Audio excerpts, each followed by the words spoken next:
easy signing in, stack the strap, will still get you clapped. It's Peter Pan, man, the ballpoint barbarian, man. Annapolis City stand up, 18 Onion Block forever, man. So have you kind of been, following what's been going on social media lately, bro? Absolutely, man. That's why I had to tap in. You know what I'm saying? I appreciate your contribution and what you're providing for the city as far as, just, talking about the historic events and, just what came before the new wave and the new generation. You know what I'm saying? Like, I fuck with that for real. Well, for real, bro, my goal today is really to bring people into who really don't know who you are. I really think you're an important piece to the foundation of this for real. Appreciate you. So, who was Lamar Pitts before people knew you as Pacino? Man, just a youngin' from the 18 Onion Block, man, just, trying to find his way through life. I grew up, athletic, playing sports, basketball and baseball. I always loved rap, even though I was playing sports, you know what I mean? But the pressing in the rap just kind of took over, you know what I mean? Like, and then, when sports really wasn't an option, you know what I'm saying? Like, just the rap just took over. I just fell in love with rap. So what was your childhood really like? I was raised by my grandmother, you know what I'm saying? A God-fearing church woman, just a focal piece of my community as far as what she did for the community and kids for the community and that nature. You know what I mean? And yeah, man, my childhood, my child was like a regular hood childhood, you know what I mean? Just growing up in the projects, just doing project shit. My pops was a hustler, you know what I mean? So just, watching him do his thing in the streets and stuff like that, and just how people knew me from him, you know what I mean? As far as like the OGs, they took a liking to me just, off the strength of my pops, you know what I mean? Yeah. So what was your first dream before rap? I wanted to be a basketball player, man. You know what I'm saying? Basketball is my favorite sport. I love basketball. I love hoops on all levels. Both of my kids, they grew up athletes. They had hoop dreams as well. So that's why I kind of fell back from the music to help them with their hoop dreams, you know what I mean? But they grown now, so, it's time for me to, resurface and get back in the mix. When did music stop being a hobby and become something serious for you? When I let people hear my music and people, told me like, yo, you should take it serious. You know what I mean? Like, you got a gift for real, and you could really do this and, really profit off of it. So that's when I kind of really started taking it serious. You remember the first person that told you could actually rap though? Oh, man. I don't really know the first person, man, but just people I grew up with, just rapping for them, like the OGs and shit like that. Also, I had the karaoke for the younger generation that don't know. We used to have the stereos with the built-in karaoke in it. You know what I'm saying? So you could actually record yourself and make tapes. You just go to like stores like Sam Goody and Best Buy and all that, get your instrumental. You could make your tapes and shit in the crib. So people used to literally sit outside of my house and listen to me rap, listen to me make tapes. So what inspired Firm Pen? So one day I was having a conversation with my youngest son, shout out to KP. We were just having a conversation about rap, and he was like, yeah, Dad, I remember when you used to rap. And I was like, what you mean used to rap? You know what I'm saying? Like, I still do my thing. So that's what really inspired, you know what I mean? Like, so when I came off the rip, when I said, I kind of feel a way when people say I used to rap, you know what I mean? That really came from my son. And then just bumping into people that I know, various people through the years, and even as recent as when I was at the Pac night at the Orioles game. I bumped into one of my childhood baseball teammates. He was like, yo, you ain't rapping no more, bro? Like, what's going on? I'm like, yeah, I got some shit in the mix, I got some shit coming. So it's just from, people just been wanting to hear from me for a minute, you know what I mean? So that's when inspired Firm Pen. When people talk about Annapolis music, your name always comes up.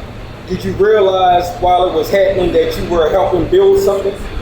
I knew, as far as the OGs that was before me, you know what I mean? Like somebody had to come after them, you know what I mean? So I just used what I watched and observed what they was doing or whatever. And what I mean by my OGs, I mean the Faces of Funk. For those of y'all that don't know, that's Papoose, a legendary MC from the city. Smalls, rest in peace, legendary MC from the city. You know what I'm saying? Big Milk, he from DC, but he was with that crew. So, you know, they legends, you know what I mean? So that's where it really derived from them as far as me picking up the torch from there. What made your movement different? I guess, you know, when you pick up the torch or whatever, like, to be honest, rap is mainly a young man's game. So people gonna always gravitate towards the newer, the fresher thing that's going on. So, you know, while the OGs, you know, they did their thing, it was like me that came in with the fresh and the new kind of thing, you know, that was going on or whatever. So back then there wasn't much infrastructure for local artists. How did y'all make people pay attention? As far as the infrastructure, I think it was kind of there, but it was just rappers like myself, another legendary group that Kojo brung up called Latoff. Shout out to Latoff, you know what I mean? They were like the first Annapolis City Wu-Tang, because like Wu-Tang, they had 9 members in their group, they had 7 members in their group. You feel what I'm saying? So they was like the first that was kind of reminiscent of the collective, like the Wu-Tang feel. You know what I mean? So they were before me. When I was like a freshman in high school, they were seniors, you feel what I'm saying? So, you know, I watched them as well. And I picked up, you know, jewels and gems from them, even though they might not have realized, but just me being the young and watching them, you know what I mean, helped as far as building the infrastructure for what I had going on too at the time. So what would you say was the hardest part about being one of the first people really pushing the Annapolis music scene? Just really getting the respect of people outside of the city, you know what I mean? Because like being, you know, doing my thing in the city, I got the respect in the city, but it's like a lot of people don't know Annapolis for the underworld of it. You feel what I'm saying? They just know, you know, the downtown area, Annapolis Mall, you know, and just the boat show, you know, just Kunta Kinte Festival, certain things like that, you know what I mean? They don't really know about the underworld. They don't really know that, you know, it's public housing projects here. It's people that's really from the mud, you know what I'm saying? It's people that really got real street stories to tell, people that come from poverty-stricken backgrounds, like, so it was really just garnering that respect outside of the city. So when I happened to kind of link with some cats up in the Baltimore City area or whatever, you know, I was kind of like trying to use that to pull us all in and get us in a stratosphere outside of, you know, just our city. So what artists came because your movement opened the doors? I don't really want to kind of take credit for, you know, other people's thing or whatever, but I just think the rappers that people know that came after me, I think that I had a bit of an influence on them, whether it was like inspiring them to actually start rapping, or from them hearing me and being like, yeah, I gotta step my pen game up to get to this kind of level, you know what I mean? I think I kind of had a hand in that for sure. So looking back now, what are you most proud of? I'm just most proud of the fact that I could be an inspiration and an influence, you know, for people to, you know, for people to rap, man. You know what I'm saying? I think rap is just the coolest thing to me, man. To be able to just tell your story and to be able to like express yourself, you know what I mean, just through rhyming words. I think it's just the greatest gift for like all time, man. Yes, man, you know what they want to hear about, bro. You know what they want to hear about. So I got to tap in and ask you about this battle. What's up? This legendary battle that kind of laid the foundation, seriously, to, you know, make the music keep on moving till today? How many years have we since the Cub battle? I would say it's probably like 20. 20 years ago. Yeah, it's probably like 20 years ago. And it's resurfaced today, and we here about to have a conversation. Right. So that's fire, bro, in itself, right there. Right. Just that alone, right? Shout out to Cub Dollars too, man. You know what I mean? He been holding it down for the city for a long time as well. You know what I'm saying? So big ups to him. Ain't never been no issues between us. You know, just all about being competitive, all about being gladiators in the sport. So now, Prince, take us back to that day.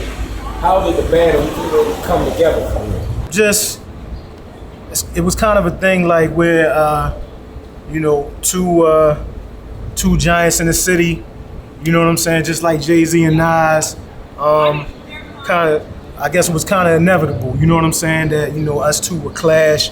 You know, he had his fan base and people that rock with him. I had my fan base and people that rock with me. So, you know, and just, you know, the city's small, you know what I'm saying? So everything just circulating through, you know, back and forth or whatever. And, you know, that's just what it was. It just materialized from there. So how did y'all kind of even pick the location where the battle actually happened at? I think one of his homeboys or whatever, they were saying like, do it at a mutual spot. Okay. Yeah, it really ain't matter to me, but I think that's, you know what I mean? That's kind of the spot where it just, they chose for it to be at, you know what I mean? So before y'all stepped in the street, what was kind of going into your mind though, for real? Kind of was going into my mind was like, I was pretty much trying to gather what rhymes I was going to spit or whatever, because I didn't write for that battle or whatever. So I was just kind of mentally like kind of going through what I was gonna rap that kind of sound like it could be directed towards a person. You feel what I'm saying? But I didn't write for that battle at all. So now, was there any real tension kind of leading into the battle, really though? I mean, both our hoods kind of had some issues with each other. You know what I'm saying? So it was kind of a tension factor there, but it wasn't nothing too crazy, you know what I mean? All for the love of the sport. Yeah, all for the love of the sport. Yeah. So during the battle, right?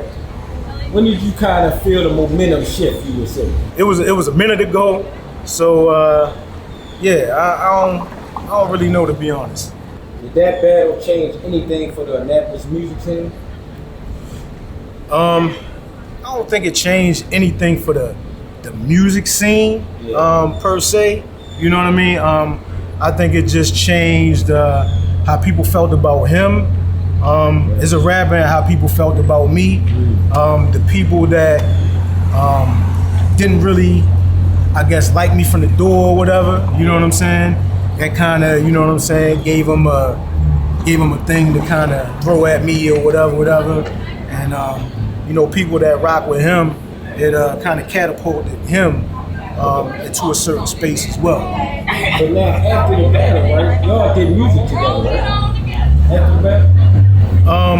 Not right after the battle. Yeah. We did do a song that haven't been released yet, and that probably was like a few years ago by way of my bro H, and he produced that track as well. So we're gonna end up releasing that track. You know what I'm saying? But yeah. I mean, through the years, people been asking me, you know, to do a song with them or whatever. You know what I mean? And even before then, like we did joints together. You feel what I'm saying? So like I said, it's always been a mutual respect. It ain't never been no issue. We never seen each other and wanted to do nothing physical to each other, nothing like that. You know what I mean? Like I said, it's just gladiators competing. And I was just hollering at Cub for real the other day. He told me that you was kind of one of the first people to actually take him to the studio. Oh, absolutely, man. Absolutely. Yeah, man. I've always tried to look out for other artists in the city and try to bring them through the door at the same time as me. Not let me get my foot in the door first and then bring you along. No, we coming in through at the same time. You feel what I'm saying? So that is correct, and I'm glad that he did. You know what I mean? He did disclose that information. So if somebody says Annapolis rap history, right, to you, where does the story begin? where the story begins, as far as I know, it was the era before me, and like I said, that's the Faces of Funk, the Mad Entities era, and that's some MCs that's from Robinwood. Shout out to Rocco, shout out to Rolo. I forgot everybody that was in that group, Mad Entities or whatever, but that's where it kind of started with the OGs like before me and like with Toph. For me, it started with them. I don't know anybody else that was kind of rapping before then. Shout out to Delray too. If y'all don't know who Delray is, he's from Robinwood as well, and he helped co-write songs for Tupac. He moved out to California, you know what I mean, and started doing his thing with Pac, you know what I mean, and he got real writing credits and all that, dealing with Pac as far as music. So he's a legendary figure as well, even though I haven't met him, you know, in person, but I'm a historian, you feel what I'm saying? I watch everything, and you gotta give credit where credit is due. So, Pitts, is there a moment you almost walked away from music? Yeah, man. A lot of people don't know this. Maybe just a couple of people, but I had got my car stolen. It had my phone in it, and I had so much material in it as far as like music, you know, song lyrics, songs that I wrote for other people. At that time, I was dealing with. At that part, I was writing for a kids group called Kids in Charge. So, you know, I had songs that I had wrote for them, that everything was lost in that phone, you feel what I'm saying? And it kind of brought me through like a small state of depression, man. I was really depressed over that situation, man, because I had shit that I planned to put out. I had some albums worth of material that I planned to put out, and just all kinds of ideas and branding ideas that I wanted to share with the people, man. And when my car got stolen, my phone was in there too. So I never got that back. So that was a dark time for me as far as rap.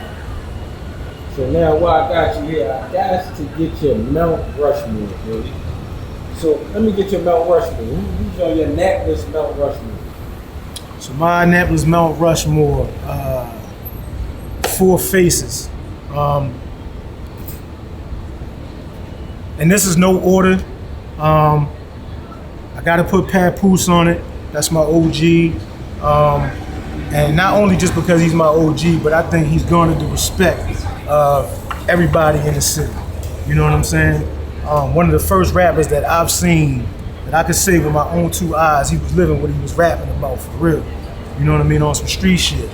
So I would say him. I would say Kojo. Ever since I've known Kojo, he's never stopped. You know what I'm saying? He's definitely been the most consistent, and he's a student of the game, and he's just so passionate in his work. So I got to put Kojo on there. I got to put Cub Dollars on there. Another MC that's passionate about his work, that's been in the mix for a long time, and he's garnered the respect of the people in the town as well. You know what I'm saying? So how many is that? That's 3. So you got Papoose, you got Kojo, and you got Cub. And I would have to say Cell Spitfire, man, for sure, because and my Mount Rushmore is not due to, you know what I mean, like favoritism or nothing like that, or just being an MC. I mean, I'm talking about impact, influence, all of those things factor into a Mount Rushmore for me. So like I said, Soul Spitfire, not only was he a dope MC, man, but he's probably one of the most artsiest people, you know what I'm saying? Like, y'all see what he doing now with the art and the murals, and, you know, just the accolades that he's doing in the world of art, you feel what I'm saying? But as far as a creative, when it came to music, and you know what I mean, I've worked with Cell for a long time. Excuse me. Literally met him when he was like 14, 15 years old. And he's always been big into art. To me, as far as Self Spitfire is concerned, he reminds me of what West Side Gun is now, as far as just influential with the rap and the art intertwined together. You know what I mean? He was really one of the first ones to really intertwine, you know, really like rap and art. Like when they had the, you know, the clothing, the Banco Pop clothing and all of that, had the city on smash with that, you feel what I'm saying? And, you know, just his artwork alone, painting and drawing, you know, fuse that along with music. So yeah, that's what rounds out my Mount Rushmore. So who's one of the most underrated artists Annapolis ever had for you? If I had to say, and this is no disrespect to my bro, but I feel like my bro Young H, man, might be the most underrated in the city. Young H is another one that's a very artsy person as well. You know what I'm saying? Just like Self Spitfire, he actually went to the Art Institute of Philadelphia. So along with the music and artistry intertwined. And let me tell y'all something about Young H, man. I grew up with Young H since we was little kids, man. He come from a real lineage of street shit. You feel what I'm saying? If you know, you know. But he come from a lineage, a family of people that was in the street shit. So his stories is real. He got real stories. He got shit that he probably ain't even put on wax. You know what I'm saying? As far as, you know, real in-depth type of shit like that. But yeah, I would have to say Young H for me. And that's no disrespect, bro. So on the other side of that coin, right? Who had the biggest impact? Who had the biggest impact? Honestly, I had to say myself, man. I had to say myself because just the accolades that I possess, and I felt like I spearheaded the Annapolis City hip hop movement from where it was before me. I think I just took it to that next level.